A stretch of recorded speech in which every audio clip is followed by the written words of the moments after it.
invito a Jessica, que ya va a tener el primer tema de la mañana. Sí.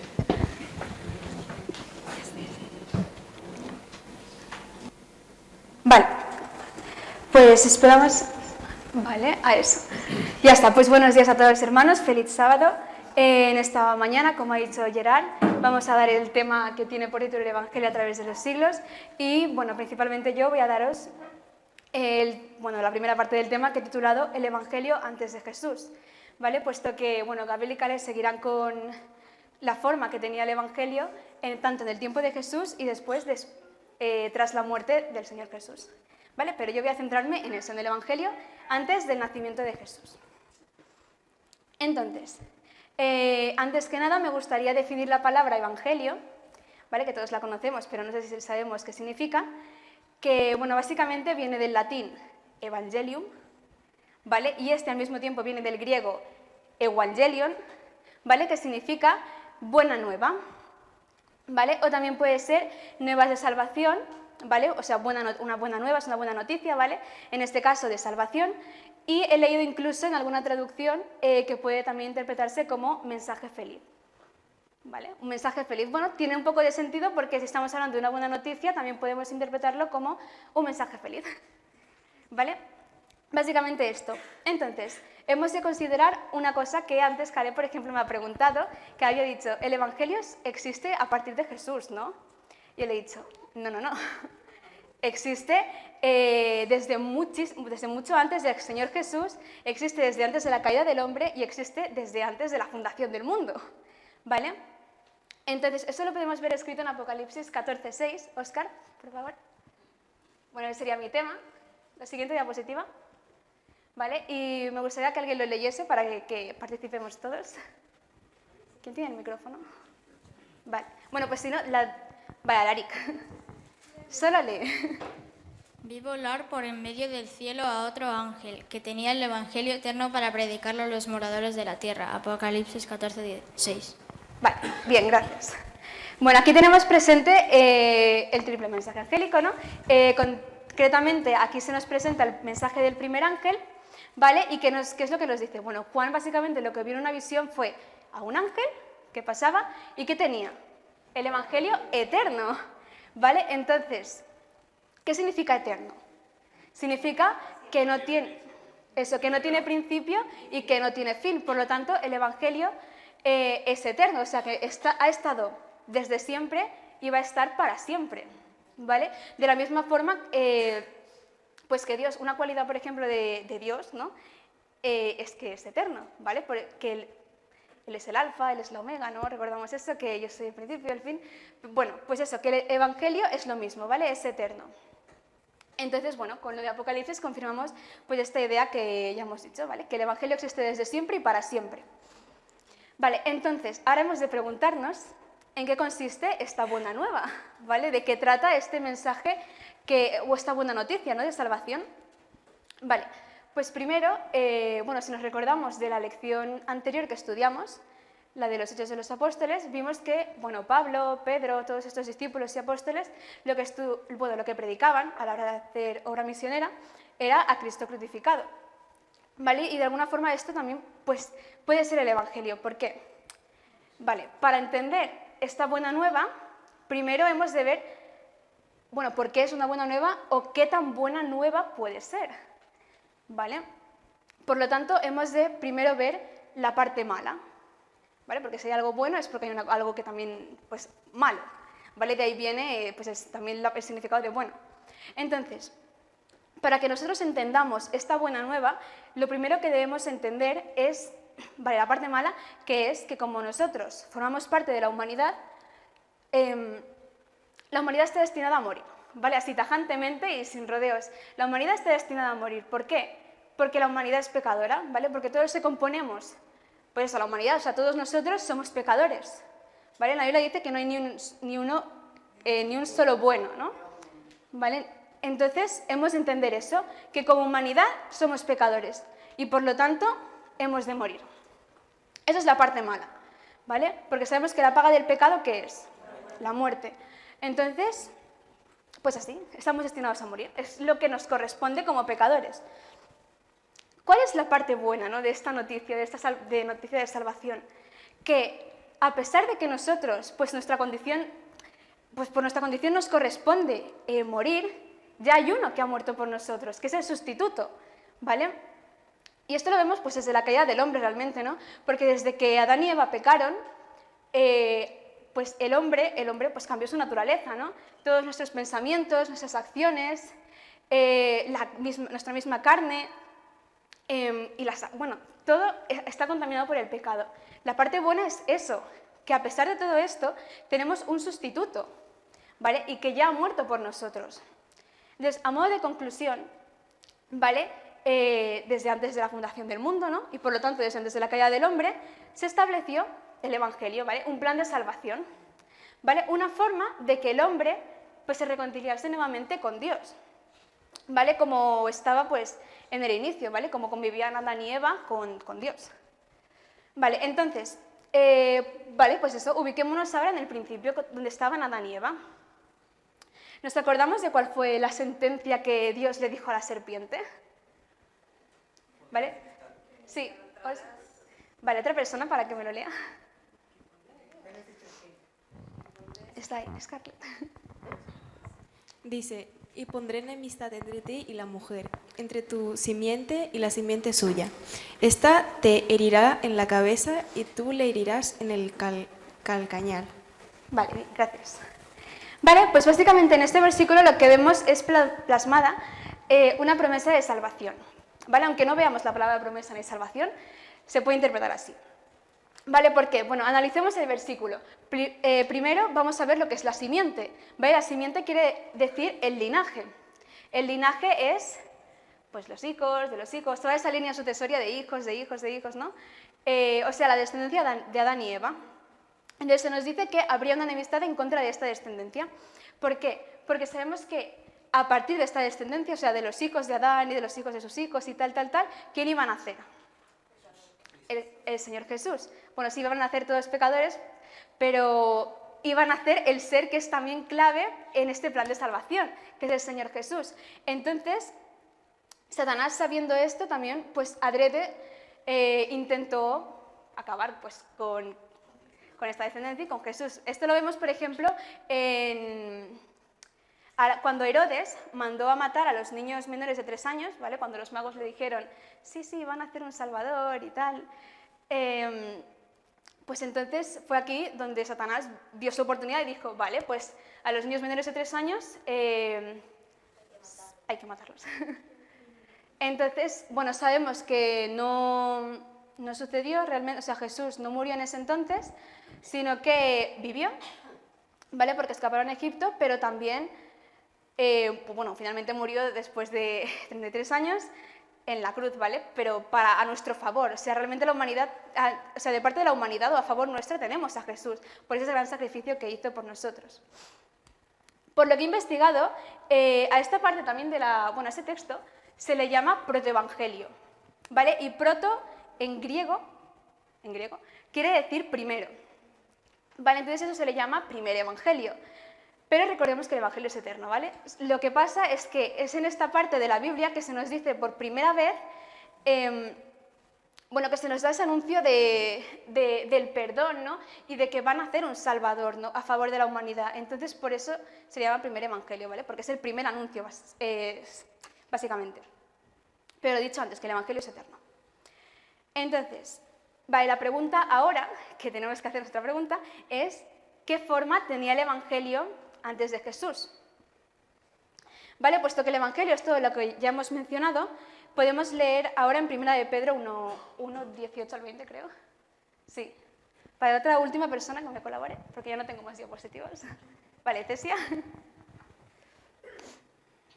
Sabiendo que fuisteis rescatados de vuestra vana manera de vivir, sino con la sangre preciosa de Cristo, como de un cordero sin mancha y sin contaminación, ya destinado desde antes de la fundación del mundo. Vale. Pues aquí lo que vemos básicamente, bueno, he acortado unos cuantos parte del texto, pero bueno, que la idea lo que es esta. Vale, se nos declara básicamente que Cristo era el cordero, Vale, sí, era el verdadero cordero, ¿vale? El cordero sacrificado. Y esto nos hace recordar a, bueno, pues a todas las prácticas que tenían los judíos en cuanto a los sacrificios, ¿no? de los animalitos, o bueno, de los corderitos, ¿vale? Recordemos que esta práctica se extendió en un periodo de 4000 años, más o menos, ¿vale? Hasta la muerte del Señor Jesús. ¿Vale? Y que, bueno, en la época de Moisés quizá esto se desplegó de forma más directa en el sentido de que se estableció como tal los sacrificios, no solo eso, sino que también hubieron los rituales, las fiestas solemnes, también los símbolos en el santuario y tal, que todo esto, al fin y al cabo, lo que reflejaba era Jesús. Así que lo hacían para, o sea, eso se estableció para que la humanidad viese reflejado a Jesús, ¿vale? ¿Quién es eso? O sea, quién es el ser clave en el plan de salvación. Entonces, bueno, pues el Evangelio se representaba de esa forma, ¿vale? Pues nuevamente el enemigo no se quedó de brazos cruzados ante esto, ya que si bien al principio esta práctica de los sacrificios, ¿vale? Hablemos de los sacrificios. Esta práctica sí funcionaba de alguna forma porque, claro, pensad que esto era, o sea, tú coger tu arma, ¿vale? Coger también al animalito más joven que tenías, al que mejor lo habías criado, al que estaba sin mancha, al más sano y tal, ¿vale? Ponerlo tú delante de ti, coger tu arma y bueno, ¿vale? Entonces, claro, pensemos que esto, pues obviamente sensibilizaba a la persona, o sea, el judío debía entender que, madre mía, estoy haciendo esto y el animal está muriendo porque yo he hecho algo malo. Claro, porque soy pecador. Entonces, claro, esto pues claro, esto sensibilizaba a cualquier persona realmente. Pero ¿qué pasa? Que esta práctica estuvo haciéndose durante 4000 años y, claro, eso llevó a que los judíos pues se hiciesen ya, bueno, ya no tomaban esa consciencia, ¿sabes? Sino que se volvieron insensibles, ¿vale? Sí, claro. Entonces, bueno, también no caigamos en esto de la costumbre, ¿no? O tradición, porque los sábados, por ejemplo, también o sea, cada semana el sábado debería ser algo especial, ¿sabéis? Entonces, eso, no caigamos también en este mismo error. ¿Qué más pasó? Ah, sí, pues que lo consideraron como una tradición o costumbre. Vale, no solo esto, sino que también desobedecieron ante otras cosas, por ejemplo, de juntarse con otras naciones, ¿vale? Que Dios les dijo claramente que no debéis hacer eso. Y bueno, acabaron haciendo eso y no solo se juntaron o se mezclaron con las demás naciones, sino que hicieron lo que hacían ellos, ¿vale? Llegando a hacer, pues bueno, cosas realmente atroces. ¿Qué más? Vale, pues dejaron de lado también el importantísimo mensaje de salvación de la forma en que, bueno, empezaron a tomar más importancia a objetos que representaban, por ejemplo, a Jesús, ¿vale? Y, bueno, simplemente se centraron mucho en los objetos como tal. O sea, quiero decir, tomando el ejemplo del arca, ¿vale? Que es un inmueble del santuario, muy posiblemente el más importante, ¿vale? Pues ahora nos movemos a la época de los reyes, ¿vale? Donde los judíos iban a las guerras, ¿vale? Y antes de ir a una guerra ellos tenían que comentarlo con el profeta para conocer la voluntad de Dios. Y se llevaban el arca. Y ganaban, bueno, realmente ganaban, ¿no? Ganaban la guerra. Pero porque eso representaba que el Señor estaba con ellos. ¿Qué sucede? Que en algún punto de la historia, en una ocasión, los judíos hicieron caso omiso de lo que el profeta les dijo y pensaron, bueno, pues si yo llevo el arca, fijo que ganamos. Entonces, se llevaron el arca, ¿vale? Y fueron a la guerra. ¿Y qué sucedió? Que perdieron la guerra y perdieron el arca. O sea, para colmo también perdieron el arca. En otra ocasión, también hubo un soldado, me parece, que intentó tocar el arca, ¿vale? Él con la mejor de las intenciones. Intentó tocar el arca y, bueno, sí, la tocó realmente, sí, porque creo que se iba a caer, entonces él la tocó, ¿vale? Sabiendo claramente que él no podía hacer eso. Porque, bueno, los que estaban autorizados a hacer, bueno, a entrar al santuario, ¿no? Y hacer esas cosas eran, pues, los levitas, ¿no? Y sacerdotes y sumos sacerdotes. Bueno, los sumos sacerdotes eran los únicos que podían entrar al lugar santísimo. Pero bueno, que él no estaba autorizado a hacer eso. Vale, entonces, esto de alguna forma, sí, a modo de resumen, se podría considerar uno de los ataques, bueno, unos de los ataques por parte de Satanás, ¿no? En cuanto, bueno, en contra de este evangelio, ¿vale? De estas buenas nuevas de salvación. Sin embargo, a pesar de todo esto, siempre hubieron, pues, fieles que preservaban el mensaje como tal, o sea, mantenían la misma forma, ¿vale?, de este mensaje, y realmente esperaban pues a ese Salvador, ¿no?, a ese verdadero corderito, ¿vale?, y que, bueno, que esto lo veremos ahora a partir del nacimiento de Jesús. Vale, entonces hasta aquí ha sido mi parte, que haya sido para honra y gloria de Dios.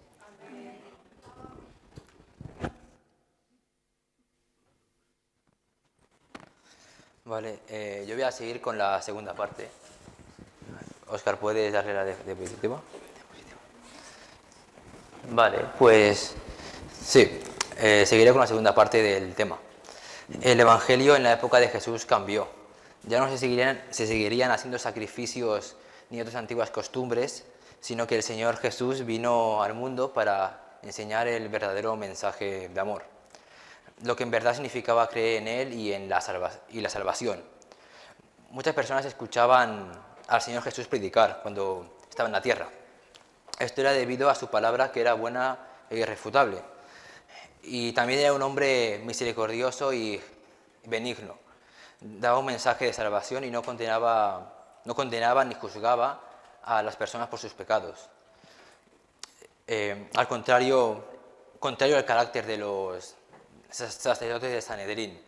Estos sí juzgaban y condenaban a las personas por sus pecados. Por ejemplo, les hacían pagar un importe por el perdón de sus pecados, o si no también les remitían un castigo para la misma finalidad.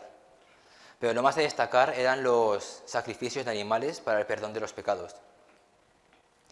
Entonces vemos que el Señor Jesús vino al mundo para enseñar un mensaje de salvación bien diferenciado al que había antes.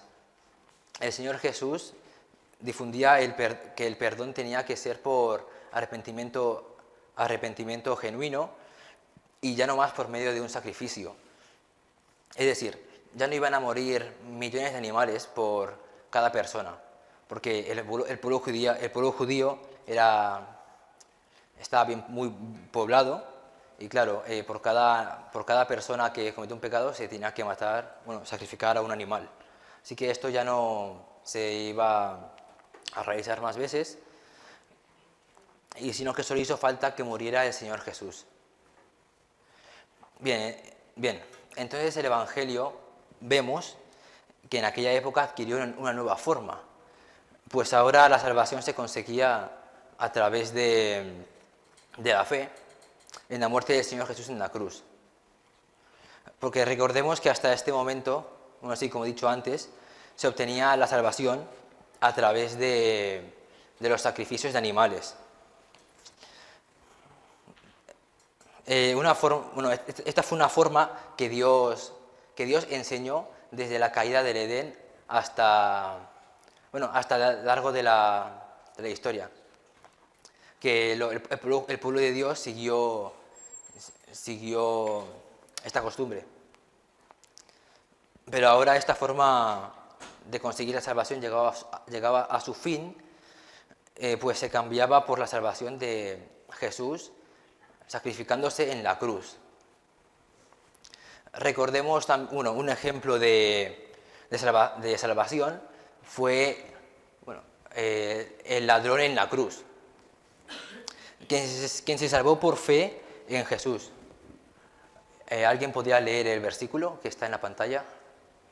Javier, por ejemplo. Entonces Jesús le dijo: de cierto te digo que hoy estarás conmigo en el paraíso. Lucas 23, 43.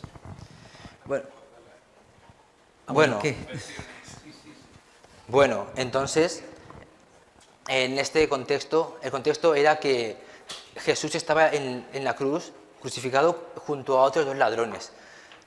Y uno de los ladrones creyó en que este era el Hijo de Dios, creyó que Jesús era el Hijo de Dios. Así que por su fe se salvó. También así lo declaró con Marta, ya que le dijo...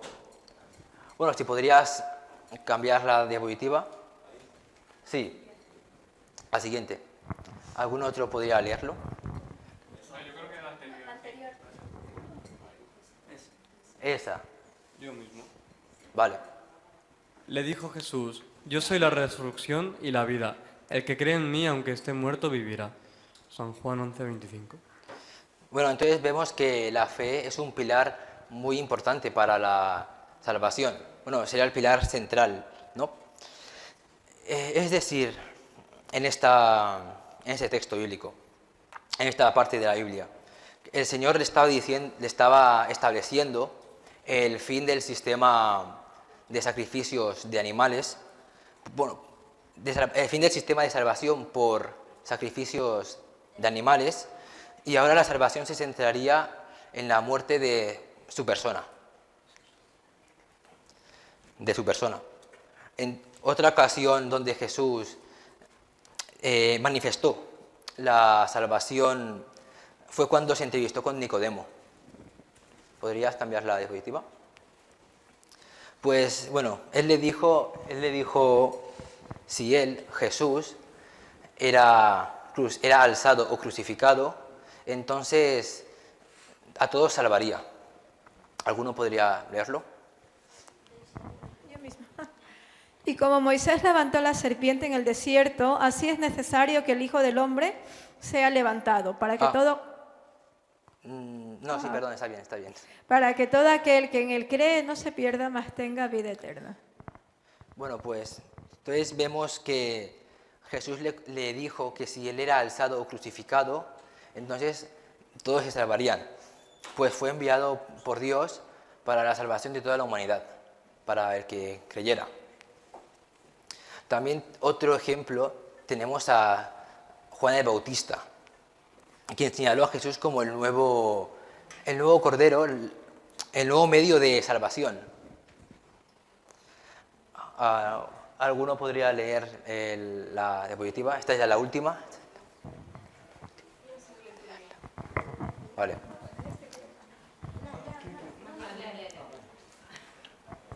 El siguiente día vio Juan a Jesús que venía a él y dijo: He aquí el Cordero de Dios que quita el pecado del mundo.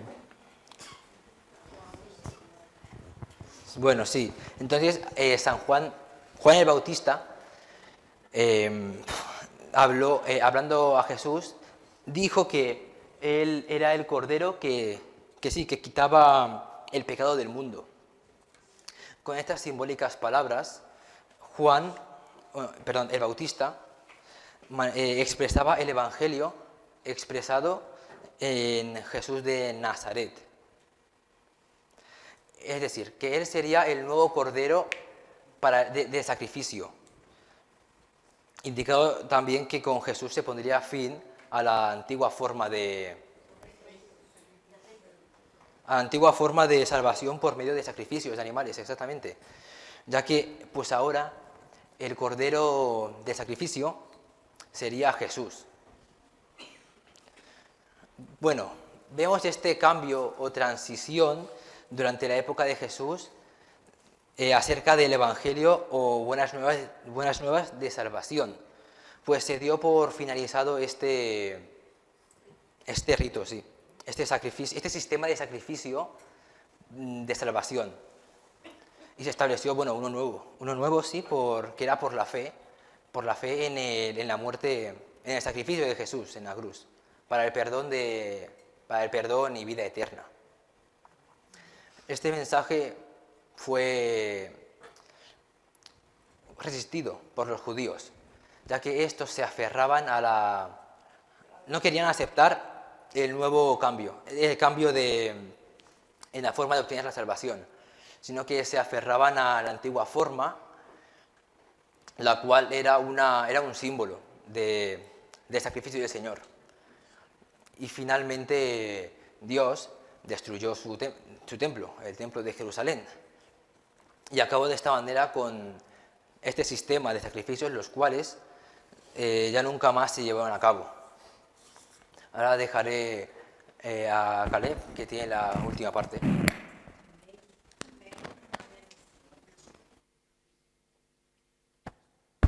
Vale, sí. Si pasamos a la siguiente diapositiva.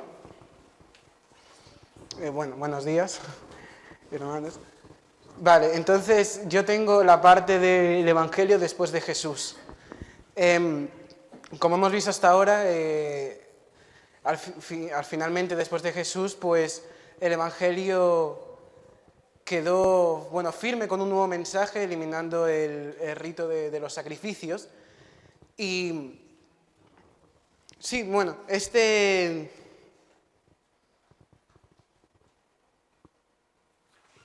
sí, y pues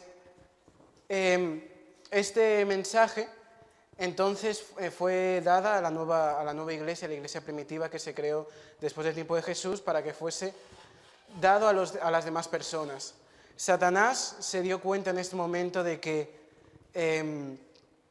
con el sacrificio de Jesús el Evangelio iba a ser entregado a las demás personas, y de que él pues ya no tenía ningún medio de salvación para él mismo, sino que también ya había acabado ese plan de salvación para que las personas pues pudiesen ser salvadas. Y esto intentó evitar, y ahora veremos seguidamente con diferentes etapas de la historia, donde fue cruelmente perseguido el Evangelio, tanto, el mismo Evangelio que fue intentado ser trastornado, confundido y cambiado, como también sus portadores o sus fieles seguidores de Dios, que sufrieron estas consecuencias. Si pasamos... aún no. Esto, no mucho tiempo después, ni siquiera una generación después, unos 50, 70 años después, ya se inició una época en la cual aquí bastantes conocemos, que fue la persecución de los cristianos, la persecución de la iglesia primitiva que había en ese momento, que llevaban justamente este nuevo evangelio. Esta persecución fue, bastante dura, la verdad. Los seguidores de Dios fueron perseguidos, los seguidores de Jesús fueron perseguidos, sentenciados e incluso algunos asesinados. Sí, y esta persecución duró unos 250 años hasta que finalmente se dio fin. Y este fue un método de Satanás para intentar apagar el nuevo evangelio, intentando asustar a los cristianos y a los nuevos que llevan este evangelio, sobre todo para evangelizar a las demás naciones. Si algún hermano podría leer este texto de la hermana Huay.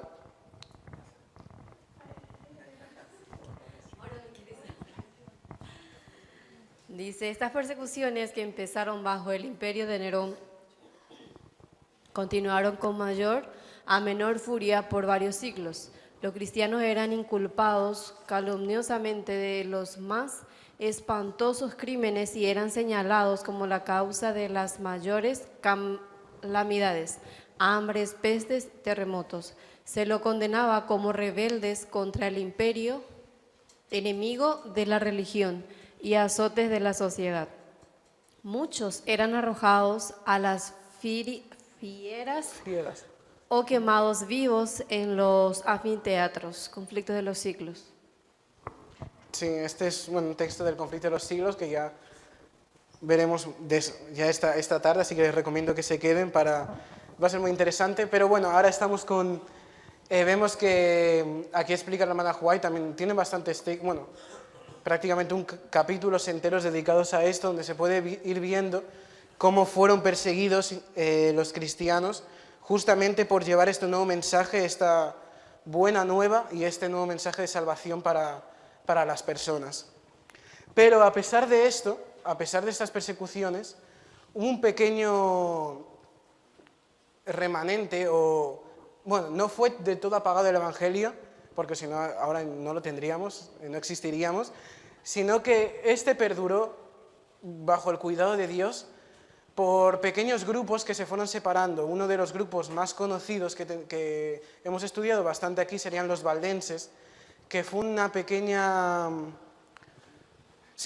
comunidad, la cual después de esto, después de ser perseguidos, se refugiaron en las montañas. Y algo bueno que tuvieron aquí, que después veremos que fue un gran trabajo de Satanás, fue el hecho de que tuvieron ellos la Biblia traducida a su propio idioma. Y esto fue muy importante porque tenían el mensaje, el mensaje directo para ellos mismos, que ellos mismos podían estudiar, y esto evitó sobre todo la desinformación, la confusión, que fue lo que veremos que se ha ido creciendo sobre todo hasta esta época, que al final el Evangelio pues hay diversos pensamientos en valor de este. Pero en esta época, bueno, después de la persecución de los cristianos, hubo un pequeño grupo, gracias al cuidado de Dios, que siguió llevando este mensaje, escondiéndose, bueno, encontraron su refugio, como dice la hermana Huay, en las montañas, sobre todo para conservar el mensaje para tiempos posteriores. Estuvieron casi cerca de 1000 años refugiados y sí, bueno, para poder seguir enviando el mensaje. Si pasamos a la siguiente diapositiva, algún hermano que pueda leer un poco de los valdenses.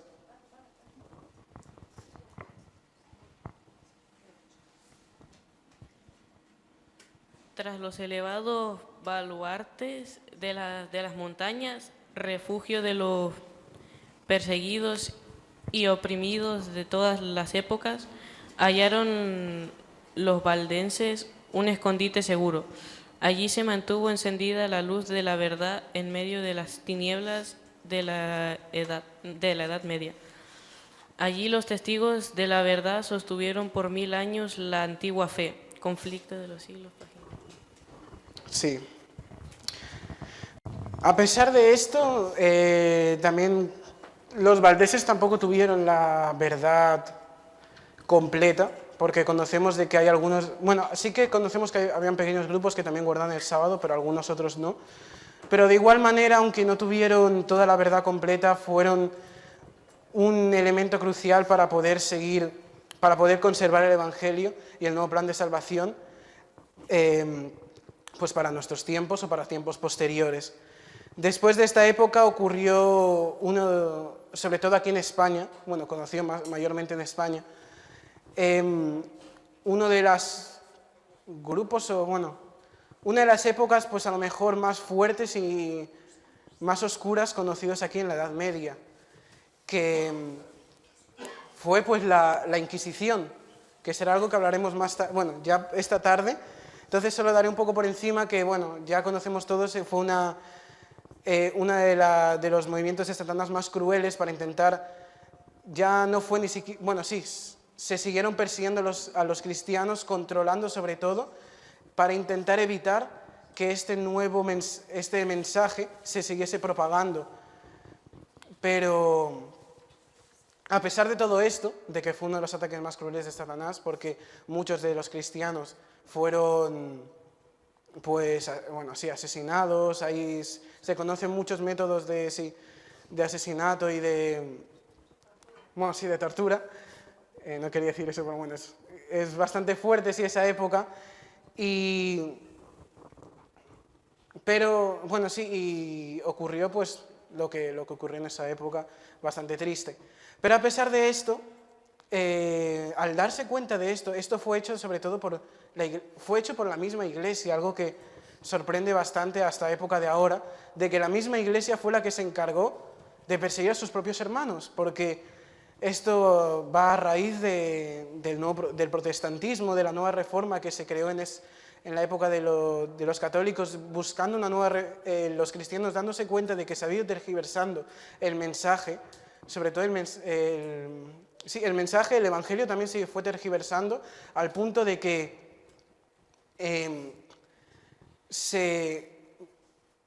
no me sale lo mismo el adjetivo, pero bueno, al punto de que se puso por encima los actos humanos que la propia fe.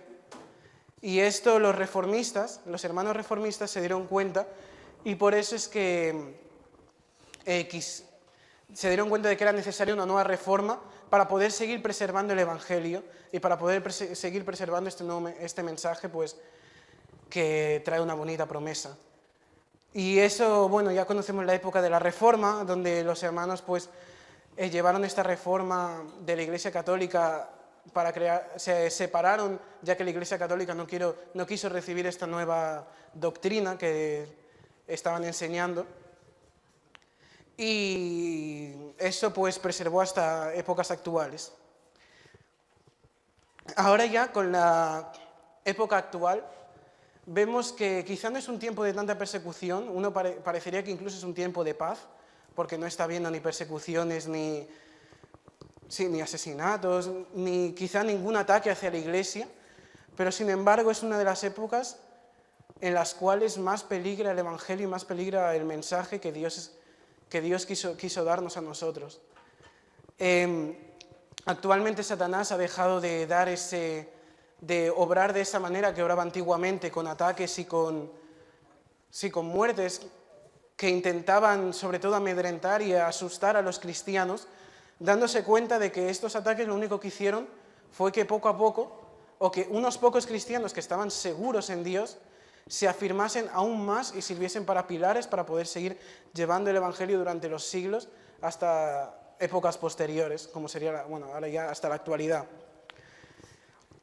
En cambio, Satanás ahora lo que ha hecho es un ataque quizá no tan directo, sino que ya no persigue, sino que se ha metido en la misma sociedad y en la misma mente de las personas. Vemos que antiguamente la mayoría de gente pues era cristiana, era creyente, y bueno, se reconoce que era una época teocentrista, que era una época en la cual todo giraba en torno a Dios, y aunque quizá no a un mensaje o a una iglesia, quizá la iglesia que predominaba en esa época y el mensaje que predominaba no era el adecuado o no era el acertado, igualmente pues la gente sabía que era necesario confiar en Dios y vivir en Dios pues para salvarse, porque sí, en esa época también conocían la salvación. En cambio, actualmente el mensaje que se ha ido dando es que la sociedad ya no necesita a Dios, entonces ya no necesita un plan de salvación porque no necesitan salvarse. Sí, se consideran autosuficientes, de que solo se necesitan a ellos mismos para ellos mismos. Sí, y ya en cambio ya no necesitan a un Dios o un plan de salvación para que los pueda salvar y ayudar. El siguiente texto. Sí, y en cambio ya han dejado de lado al mensaje y a las Sagradas Escrituras y al mensaje del Evangelio y se van pues por otras ramas adorando pues quizá no a dioses sino a nuevas ideologías que van surgiendo, intentando sobre todo Dios separar lo máximo que se pueda a la humanidad pues de la Iglesia, del cristianismo, porque no solo quizás nuestra Iglesia, sino la mayoría, el hecho de acercarse a Dios cada vez está pues como más distante y cada vez la sociedad está mucho más distante a Dios. Y eso pues se ve en la actualidad como la mayoría de gente se define como atea, no cree en Dios o si no son diferentes adjetivos agnósticos, que al final lo que significa que simplemente pues han dejado a Dios de lado y este nuevo mensaje de lado. Y este mensaje que ha estado perdurando durante siglos de lado. Y este está siendo un ataque de Satanás pues muy importante para los tiempos actuales, para intentar que este nuevo evangelio no sea difundido, ya que la misma gente es la que rechaza este evangelio, quizá nuevo no, pero bueno, este mensaje. Entonces, si algún hermano podría leer el nuevo texto. Ay de los que a lo malo dicen bueno y a los buenos malo, que hacen de la luz tinieblas y de las tinieblas luz, que ponen lo amargo por dulce y lo dulce por amargo. Muchas gracias.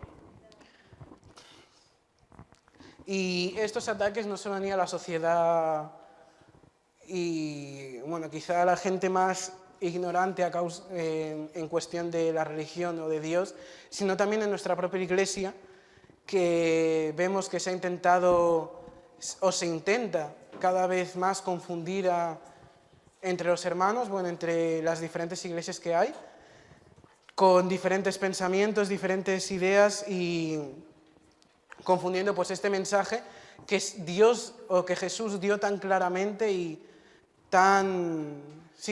dio tan claramente pues a nosotros, a los humanos. Entonces, para finalizar, hay un último versículo que es una promesa que da Dios para los que seguimos conservando, para los hermanos que siguen conservando este nuevo evangelio y para la iglesia que siga conservando esta palabra, este nuevo evangelio de Dios, que pues dice, como está en la diapositiva, si algún hermano quiere leer. Y será predicado este evangelio del reino en todo el mundo, para testimonio a todas las naciones, y entonces vendrá el fin. Sí, que es una promesa pues para el fin. Lo que explica es que aún a pesar de todos estos intentos de Satanás para intentar durante tantos siglos, incluso milenios, intentar apagar este mensaje, el evangelio igualmente va a ser entregado a todas las personas. Dice que no habrá ni una sola persona que no conozca este mensaje de salvación, y ya será pues cada uno, quien decida si quiere hacerle caso pues o no. Y bueno, pues como conclusión vemos que este mensaje va a seguir perdurando a pesar de los impedimentos que ponga el enemigo para intentar apagarlo. Es un mensaje que lleva desde el inicio, como dijo Jessica, y que siempre se ha mantenido firme con la misma idea con la misma idea, y que es un mensaje que solo nos trae beneficios a nosotros.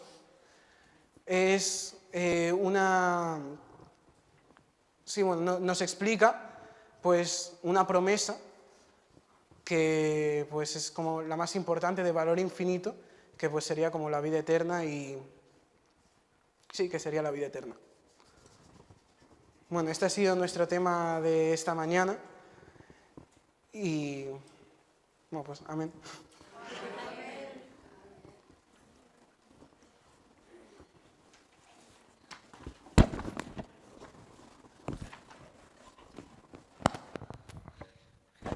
Bueno, sí, agradecer a estos jóvenes, muy jóvenes, de habernos hecho hoy día el tema. Ha estado muy interesante. ¿A quién le ha gustado el tema de hoy día? Bueno, ahora quería decir una cosa de... Invito a que se pongan de pie, por favor.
Ahora invito a Samuel para hacer la oración final. Oremos. Padre nuestro que moras en las alturas de los cielos, estamos muy agradecidos de esta palabra que hemos podido escuchar, cómo nos llamas para que demos testimonio, para que seamos obreros, como dice el himno, y portaestandartes de la verdad, que no tengamos miedo de las burlas que podamos sufrir, sino que compartamos con otros esta verdad, porque hay muchos que te están esperando, Señor. Que en nuestras vidas también seamos ejemplos vivos que te hemos conocido. Sé con los que están enfermos, quejados de salud, que están en el valle de la decisión también, que se puedan decantar por ti, Señor, que es la mejor decisión que podamos tomar en nuestras vidas.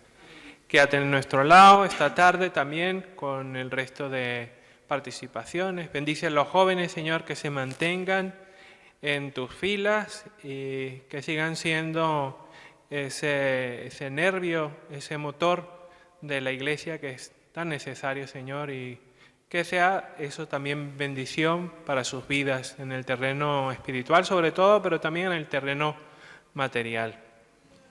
Quédate con nosotros esta tarde también en la Sociedad de Jóvenes y acompáñanos siempre. Son súplicas que te hacemos, pidiéndote perdón por nuestras faltas y pecados en el nombre del Señor Jesús. Amén.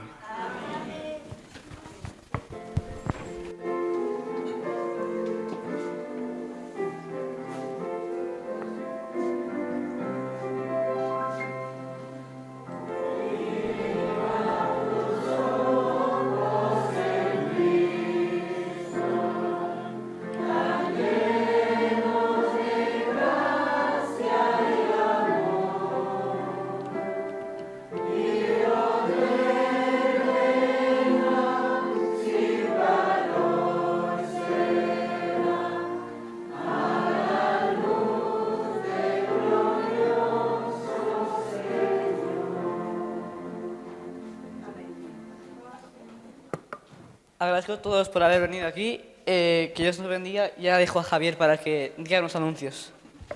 Tomen asiento, hermano, un momento. Gracias a todos. Bueno, como habéis visto, este programa en la mañana ha sido dirigido por los jóvenes. En la tarde estamos invitados todavía, como se dijo, a las 4 de la tarde para la Sociedad de Jóvenes.